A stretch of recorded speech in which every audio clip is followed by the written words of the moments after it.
There are lots of different rhetorical figures that describe the repetition of words. Many have to do with where the words are placed, for example, at the beginning or endings of clauses.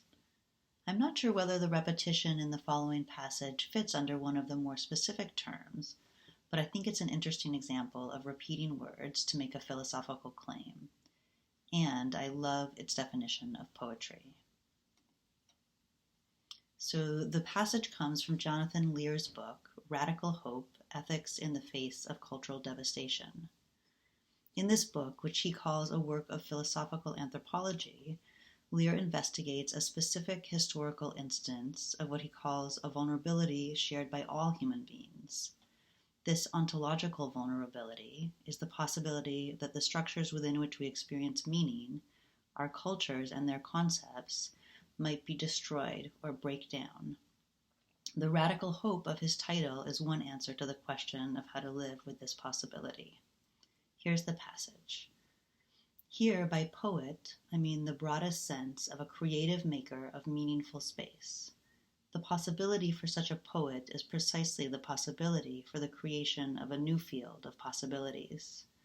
No one is in a position to rule out that possibility. Here's the quote broken down into parts.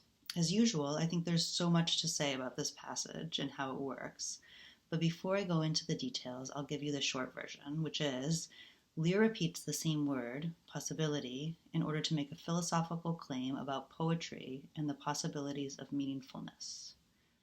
The first sentence offers a broad definition of poet as a creative maker of meaningful space. The second sentence follows the same basic structure as the first sentence, but adds the concept of possibility. There's a philosophical context here that includes different ways of thinking about possibility and the conditions of possibility.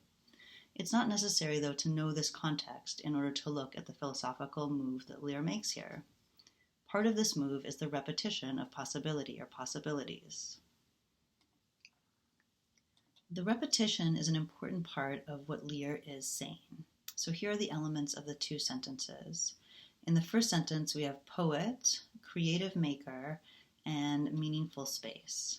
In the second, we have the possibility for a poet, the possibility for creation, and new fields of possibilities. Lear's use of creative and creation, by the way, is an example of the rhetorical figure polyptoton, using the same word in different forms. Now, the first two elements of these sentences line up. Just as a poet is a creative maker, the possibility for a poet is the possibility for creative making. But Lear does something different with the third element. If the poet creates meaningful space, and the possibility for the poet is the possibility for the creation of a new field of possibilities, then meaningful space is aligned with new fields of possibilities. The poet doesn't merely create meaning, but new ways to mean, new ways for things to be meaningful. Next, I want to talk about an ambiguity of the phrase possibility for. I've worked out one way to look at this, but it's certainly not the only way, and I'm not sure it's right, but here goes.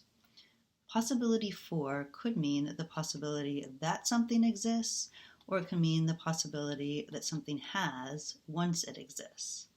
I think the first meaning is probably prominent, but that the ambiguity is nonetheless there and is furthermore productive. Here's how it could work. The possibility for such a poet could mean the possibility that there be such a poet, or the possibility that such a poet has as a poet. In this sense, you might compare the possibilities for a poet to the possibilities for a painter. What is the difference between a poet being possible and a poet having possibilities as a poet? I think this ambiguity is part of what Lear is going for. A poet, he's saying, is possible precisely insofar as poetic possibilities are possible, and vice versa.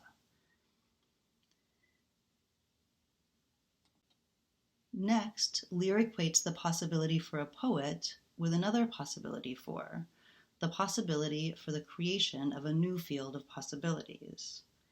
Let's start by simplifying it a bit and working with the possibility for the creation of X.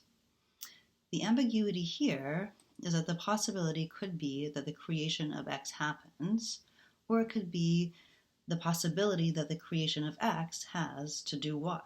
Put another way, the creation of X could be possible, or the creation of X could make something else possible. This ambiguity is further complicated by the X itself being a new field of possibilities. The tripling of possibilities in this sentence, the possibility for the possibility of possibilities, has a sort of exponential effect on the kind of creative meaning-making possible for the poet. Each possibility depends on and amplifies the next. Poetry is possibility, or at least the possibility of possibility, which, in the face of cultural devastation, is a radical thing to believe in. The final sentence of the passage makes a pronouncement about the status of the possibility for a poet. No one is in a position to rule it out. Lear's formulation with the negative of no one and the excluding action of the verb rule out creates even more space for the positive possibility for the poet. Lear could have said, that possibility cannot be ruled out. But this passive form would weaken the idea of possibility by making it the grammatical subject of a verb in the negative, cannot be ruled out, and putting the idea of ruling out instead of possibility at the end of the sentence, a position of emphasis. By bringing in the idea of who can and cannot rule out possibilities, and of the position someone would have to be in to do so, Lear reminds us that real people create possibilities. If no one is in a position to rule out the possibility for a poet, then anyone could be in a position to actualize it. Lear offers this definition of poetry as possibility in the context of impossibility, the impossibility of finding meaning in the ways it had previously been found. In the context of cultural devastation, the need for this kind of poet is intense. But the creation of meaningful space is an important possibility in any moment. Lear reminds us that there is always reason to hope for this possibility.